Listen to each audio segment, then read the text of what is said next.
नमस्कार। न्यूज़ डंका के बात पते की में आपका स्वागत है। डोनाल्ड ट्रंप की आगे की नीति क्या होगी, वो आगे क्या करेंगे, इस बात पर तो दुनिया भर की निगाहें होती है।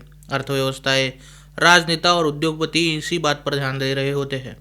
डोनाल्ड ट्रंप के फैसले और उनके आने वाले नतीजों पर आकलन करने वाले और आलोचना करने वाले भी हैं, लेकिन अपने ही फैसले की गलती गिनवाने वाले ट्रंप इकलौते और पहले अमेरिकी राष्ट्रपति होंगे।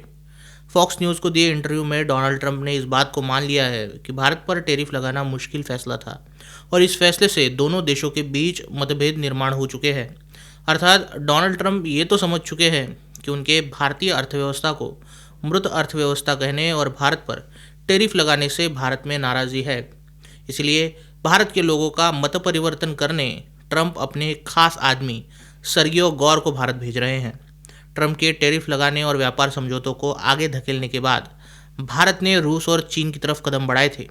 चीन भी भारत के साथ की अनबन को किनारे कर अब सीमा विवाद सुलझाने की ओर सकारात्मकता दिखा रहा है।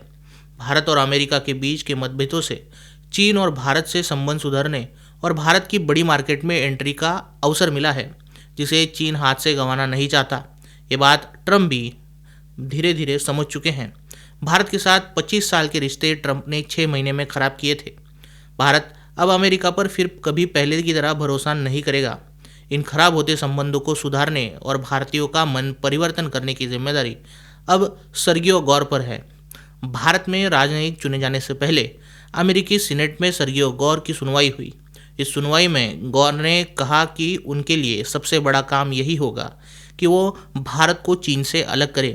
साथ ही 50% टैरिफ पर उठे सवालों पर भी गौर का कहना है कि भारत के मिडिल क्लास को वो अमेरिका का कच्चा तेल बेचना चाहते हैं और रूस से भारत को होने वाली तेल आपूर्ति बंद करना चाहते हैं।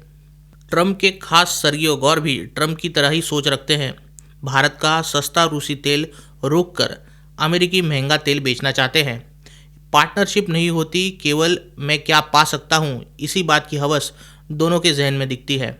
गौर के दोनों उद्देश्य दिखाते हैं कि वो भारत से कुछ बेहतर निर्माण करने नहीं आ रहे, बल्कि साम दाम दंड भेद के जरिए अपनी मांग हासिल करने आ रहे हैं। जो वो हासिल कर पाएंगे या नहीं, ये तो वक्त ही बताएगा। ट्रंप के दूसरे टर्म शुरू होते ही कतर के किंग ने उन्हें $400 मिलियन का एक जेट तोहफे में दिया था। इसके बदले में डोनाल्ड ट्रंप ने उन्हें मित्र देश कहा था। वैसे भी कतर की सुरक्षा करना भी ट्रंप की ही जिम्मेदारी थी। हालांकि 2 दिन पहले इजराइल ने कतर की राजधानी दोहा पर हमला कर दिया और बाद में ये भी कहा कि उन्होंने हमले से पहले अमेरिकी सेना को जानकारी दी थी। इस वाकये के बाद ट्रंप कतर को मुंह दिखाने के लायक नहीं रहे। ट्रंप ने हाथ खड़े कर दिए और कहा, तो मुझे तो ये इस बात की जानकारी ही नहीं थी कि कतर पर हमला होने वाला है, और जब बात पता चली तो मैंने इसका विरोध किया। साउथ कोरिया अमेरिका के बीच ट्रेड डील की गई थी, जिसके अनुसार कोरिया अमेरिका में $350 बिलियन की इन्वेस्टमेंट करने वाला है। इसके बदले अमेरिका को साउथ कोरिया की मार्केट मिलेगी और कोरिया के रक्षा की जिम्मेदारी भी अमेरिका की होगी। इसके बावजूद कोरिया को 15% टैरिफ देना होगा। इस व्यापार समझौते के बाद अमेरिका ने बड़ी संख्या में साउथ कोरियंस को देश से बाहर निकलवाया। उनके हाथों में हथकड़ियाँ बांधी जा रही थी। साउथ कोरिया की सरकार के लिए ये बड़ा ही अपमानास्पद क्षण था। आखिर में कोरिया के विदेश मंत्री अमेरिका गए और कोरियंस को निजी विमान सेवा से वापस लाया गया।